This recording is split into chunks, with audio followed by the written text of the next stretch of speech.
तो शर्मा, जिस तरीके से मॉब लिंचिंग की घटनाएं लगातार बढ़ती जा रही हैं, महाराष्ट्र में हुआ एक बुजुर्ग को कई लोग मिलकर पीट रहे हैं, कैसे देख रहे हैं इसको आप? देखिए, सबसे पहली बात तो यह है कि एक जो भीड़ आती है वो एक भीड़ जो है एक 50-55 साल के बुजुर्ग पर अटैक करती है, जो कि सरासर गलत है। दूसरी बात यह है कि सरकार को एक मॉब लिंचिंग को लेकर एक सख्त कानून बनाना चाहिए, क्योंकि मॉब लिंचिंग के चलते हमने देखा कि कई प्रदेशों के अंदर, कई राज्यों के अंदर कई लोगों की जान जा चुकी है। उत्तर प्रदेश के अंदर आपने देखा मॉब लिंचिंग के दौरान कैसे लोगों की हत्या कर दी गई। इससे पहले ट्रेन की दुर्घटना को हमने देखा, और अभी जो हाल ही ताजा जो हमने महाराष्ट्र की घटना को देखा कि महाराष्ट्र में किस तरीके से 7-8 लड़के जो है वो मिलकर एक बुजुर्ग को, एक 55-60 साल के बुजुर्ग को मारते हैं, पीटते हैं, उसके साथ दुर्व्यवहार करते हैं। और उसमें यह भी कहा जा रहा है कि भाई उसको लेकर, बीफ को लेकर या तमाम चीजों को लेकर जो है उससे बहस कर रहे थे। मैं एक बात आपसे कहना चाहता हूं कि इस देश के अंदर मोर का कोई शिकार नहीं करता, क्योंकि मोर इस देश का राष्ट्रीय पक्षी है। मैं कहता हूं सारी चीजों पर अंकुश लग जाएगा अगर सरकार चाह ले तो। सरकार गाय को राष्ट्रीय पशु घोषित कर दे, 100 बात का एक समाधान है। इस देश में जो मॉब लिंचिंग की जो घटनाएं होती हैं वो ज्यादातर इसी बात को लेकर हो रही हैं। तो मैं सीधे तौर पर कह रहा हूं कि सरकार जो है गाय को राष्ट्रीय पशु घोषित कर दे, लेकिन सरकार की इतनी दम और इतनी औकात नहीं है, क्योंकि एक और तो ये बीफ कंपनियों से चंदा लेते हैं और बहुत मोटा चंदा लेते हैं। दूसरी ओर आपको बता दूं कि बड़ी बड़ी बीफ कंपनियां जो हैं, जिसमें यह दिखाया जाता है, एक चीज क्रिएट करी जाती है कि मुसलमानों के नहीं, आप सर्च करके देखिएगा कि उन बीफ कंपनियों को कौन ऑपरेट कर रहा है। इससे पहले भी मैंने एक वीडियो बना चुका हूं जो बीफ कंपनियों को पूरा एक्सपोज मैंने किया था, जिसमें मैंने लोगों को बताया कि बीफ कंपनियां हैं किसकी, उनके ऑनर्स कौन है, उनके मालिक कौन है। लेकिन वहीं जो इसमें मॉब लिंचिंग की जो घटना है भारत देश में, वो बहुत तेजी से बढ़ रही है। आज मैं आपको बता दूं, जिस तरीके से कोर्ट के द्वारा कई राज्यों में बुलडोजर पर भी बैन लगाया गया, मैं कहता हूं कि कोर्ट को मॉब लिंचिंग को लेकर एक कानून बनाना चाहिए, जो कानून बनाने का काम इस देश के अंदर पार्लियामेंट के पास में है। पार्लियामेंट को एक सख्त कानून बनाना चाहिए और जिससे मॉब लिंचिंग की जैसी घटनाएं जो हैं उन पर अंकुश लग सके। लेकिन कुछ लोग ऐसे हैं जो मन से, दिमाग से जो है वो डैमेज हैं, दिमाग से। जी, लेकिन हरियाणा के मुख्यमंत्री कह रहे हैं कि भावनाएं आहत हो जाती है, किसी को गाय को मारा जाता है, काटा जाता है। तो एक बात आप मुझे बताइए ना, मैं आपसे कह रहा हूं भावनाएं आहत होती हैं, तो मैंने आपको पहले कहा है कि गाय को राष्ट्रीय पशु घोषित कर दो। भाई, अगर आप गाय को राष्ट्रीय पशु घोषित कर दोगे तो कोई भावनाएं किसी की आहत ही नहीं होंगी। फिर आप मुझे बताइए, गोवा में किसकी सरकार है? गोवा में बीजेपी की सरकार है, वहां क्या हो रहा है गांव के साथ, आप मुझे बताइए। असम में किसकी सरकार है? असम में बीजेपी की सरकार है, वहां गाय को काटा जा रहा है। तो वहां भावनाएं आहत नहीं होती क्या? असम में हिंदू नहीं रह रहे, गोवा में हिंदू नहीं रह रहे, और तमाम जगह जब बीजेपी की सरकार है वहां हिंदू नहीं रह रहे, वहां भावनाएं आहत नहीं हो रही। मैं आपको बता दूं मुख्यमंत्री महोदय, असल में आपको लोगों की भावनाओं से कोई फर्क नहीं पड़ता, क्योंकि इस देश के अंदर आपका काम है सिर्फ कुर्सी से प्यार करना। आपको तो तब भी फर्क नहीं पड़ता। आप हरियाणा की अगर बात कर रहे हैं, हरियाणा के मुख्यमंत्री को इस बात से फर्क नहीं पड़ता कि हरियाणा से कई हजार बेटियां गायब हैं, लापता हैं। क्या हरियाणा का मुख्यमंत्री उनका तो पता नहीं लगा पा रहा? आप मुझे बताइए ना। हरियाणा बेरोजगारी में नंबर 1 है, मुख्यमंत्री उस पर तो बोल नहीं पा रहा, लेकिन आप उससे गऊ पर बुलवा लो, आप मॉब लिंचिंग पर बुला लो, तो बिल्कुल खाली पड़े हैं, बिल्कुल ठलुए पड़े हुए हैं, कोई काम धंधा ही नहीं है इनके पास। जी, लेकिन गृह मंत्री कह रहे हैं सख्त कानून बन रहा है, इंतजार करिए, सब कुछ होगा। हाँ, तो जैसे 15 लाख आ गए आपके खाते में, इंतजार करते करते 14 से अब तक इंतजार ही कर रहा हूं। नीरव मोदी भी आ गया, पैदल ही चल रहा है। नीरव मोदी लंदन से पैदल आ रहा है। आप क्या समझ रहे हैं, जिस दिन नीरव मोदी लंदन से पैदल यहां तक आ जाएगा, उसी दिन सबके खाते में 15 लाख भी आ जाएंगे। 100 स्मार्ट सिटी भी बन गई, रोज रात में लोग स्मार्ट सिटी में ही चक्कर लगा रहे हैं। 2 करोड़ रोजगार भी सबको मिल गया, और आप भी इंटरव्यू लेने के लिए बुलेट ट्रेन से आए हैं, तो सारे मोदी जी के वादे तो पूरे ही हो गए। बचा क्या है? झूठ थोड़ी बोलते हैं नरेंद्र मोदी जी। भाई, इस देश का हर भीख मांगने वाला भीख मांगने के लिए अब हेलीकॉप्टर से जाता है, हवाई जहाज से जाता है, क्योंकि मोदी जी ने कहा था ना हवाई चप्पल वाले को हवाई यात्रा कराऊंगा। तो इस देश में भीख मांगने वाला भी हवाई यात्रा कर रहा होगा, और इस देश में सबको जो है 15-15 लाख भी दे दिए। तो सारे वादे तो मोदी जी ने पूरे ही करें। क्या झूठ बोला मोदी ने, बताइए ना। ये जो देश में क्या लगता है कि मुसलमान सुरक्षित नहीं है? देखिए, एक बात मैं आपको बता दूं, इस देश में सुरक्षित तो हिंदू, मुस्लिम, सिख, ईसाई कोई नहीं है जब तक भाजपा की सरकार है। आपको क्या लगता है हिंदू सुरक्षित है? इस देश में हिंदू के ऊपर संकट मंडरा रहा है आर्थिक। आप एक बात मुझे बताइए, इस देश की सबसे बड़ी आबादी का एक हिस्सा जो है वो हिंदुओं का है। सबसे ज्यादा इस देश में हिंदू रहते हैं। अगर महंगाई बढ़ती है तो सबसे ज्यादा असर किस पे पड़ रहा है? हिंदुओं पर। पेट्रोल के दाम बढ़ रहे हैं तो सबसे ज्यादा असर किस पे पड़ रहा है? हिंदुओं पर। अगर पेपर लीक हो रहा है तो किसके बच्चों का भविष्य खराब हो रहा है? हिंदुओं का। यह बात तो ये लोग समझ ही नहीं रहे।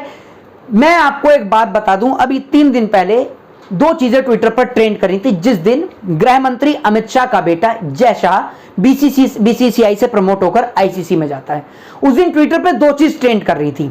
पहली चीज वेस्ट बंगाल यानी पश्चिम बंगाल कोलकाता ट्रेंड कर रहा था, जिसमें बच्चों के हाथ में पत्थर थे। एक फोटो वो ट्रेंड कर रही थी। दूसरी ट्विटर पे चीज जो है वो ट्रेंड कर रही थी अमित शाह का बेटा जय शाह, कांग्रेचुलेशन के साथ में।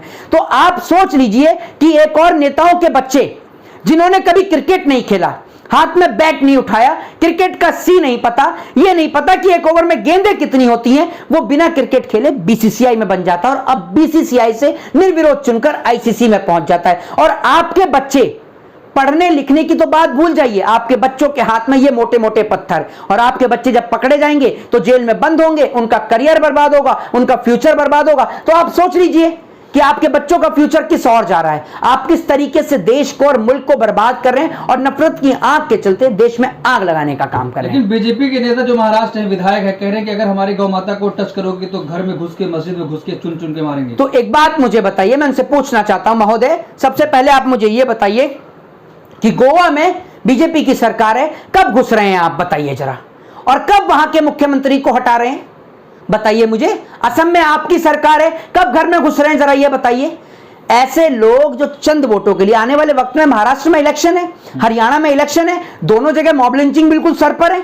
आप ये देखें ना, ये महाराष्ट्र की घटना है ट्रेन वाली, ये हरियाणा की घटना है जिसमें मॉब लिंचिंग हुई है। तो एक बात आप मुझे बताइए, दोनों राज्यों में चुनाव है, तो मैं आपसे ये कह रहा हूं, अगर नरेंद्र मोदी सरकार सत्ता में है और मोदी जी अगर गाय को माता मानते हैं तो गाय को राष्ट्रीय पशु घोषित कर दें और उन सब स्लेटर हाउस पर ताले लगा दें, जो स्लेटर हाउस जो है जिनके नाम अल कबीर प्राइवेट लिमिटेड है, बहुत सारी कंपनियां जो चल रही हैं, उन सब पे ताले लगा दें ना भाई, उनके ऑनर्स आपको पता चल जाएगा कौन है।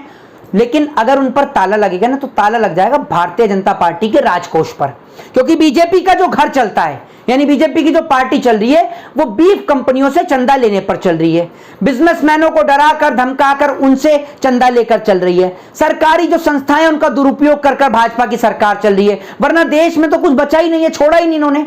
देश का जो पैसा था उसको उद्योगपति इस देश के लूट कर फरार हो गए देश से। बीजेपी करी राष्ट्रवादी पार्टी, आप करे गौ माता के पैसों से चल रही है। नहीं, एक बात आप मुझे तो, अगर बीजेपी राष्ट्रवादी पार्टी है तो गोवा में क्यों नहीं बैंड कर देती गौ को काटने पर, असम में क्यों नहीं बैंड कर देती गौ को काटने पर, बताइए ना आप मुझे। अगर आज आप मुझे बताइए, आप अगर लागू करेंगे कानून तो पूरे देश में लागू होगा या नहीं होगा? तो आप मुझे एक बात बताइए, अगर आप गाय को राष्ट्रीय पशु घोषित करेंगे तो पूरे भारत में कहीं गाय नहीं कटेगी भाई, कहीं भी नहीं कटेगी।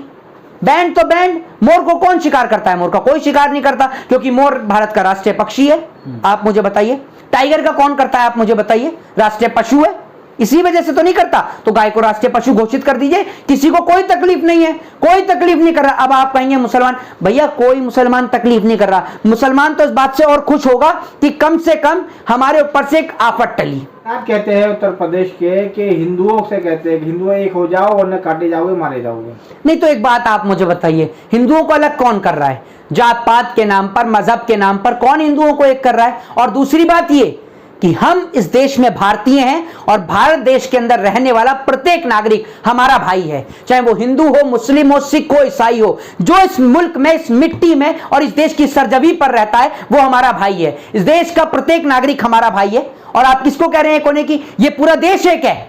आप लड़कर देखिए कभी पाकिस्तान से, चाइना से, अमेरिका से, हम दिखाएंगे कि हम भारतीयों की क्या ताकत है। आपने ही तो हमें बांटा है, हिंदू के नाम पर, मुसलमान के नाम पर, सिख के नाम पर, ईसाई के नाम पर। हम तो एक हैं, फिर भी हम तो एक हैं। इस देश के लिए, इस मुल्क के लिए हम एक है सर। लेकिन मोहित शर्मा, बांग्लादेश में जिस तरह के मामला हुआ, बांग्लादेश में हो या फिर पाकिस्तान हो या कहीं भी हो, अफगानिस्तान हो, कहीं भी अगर कोई बात होती है तो उस चीज को लेकर के मुसलमानों पर भड़ास निकालना, भारत के मुसलमानों पर भड़ास निकालना कैसा है? बांग्लादेश में हिंदू सेफ नहीं है तो यहाँ जो मुसलमानों पे भड़ास निकाला जा रहा है। तो मॉब लिंचिंग की घटनाएं बहुत तेजी से भारत में बढ़ रही हैं, मैं इस बात को डिनाई नहीं कर रहा हूं, लेकिन मैं कहता हूं कि कोर्ट को एक सख्त कानून बनाना चाहिए। दूसरा, गाय को राष्ट्रीय पशु घोषित कर देना चाहिए। मैं तो आपसे ये कह रहा हूं ना, अगर गाय को लेकर सबसे ज्यादा इस देश में मॉब लिंचिंग्स हो रही हैं, तो मॉब लिंचिंग्स के ऊपर अगर आपको अंकुश लगाना है, उनको रोकना है, तो सबसे बढ़िया ये तरीका है कि आप गाय को राष्ट्रीय पशु घोषित कर दो और उधर जो है पार्लियामेंट में एक सख्त कानून लेके आ जाओ मॉब लिंचिंग को लेकर। मॉब लिंचिंग पर अपने आप रोक लग जाएगी।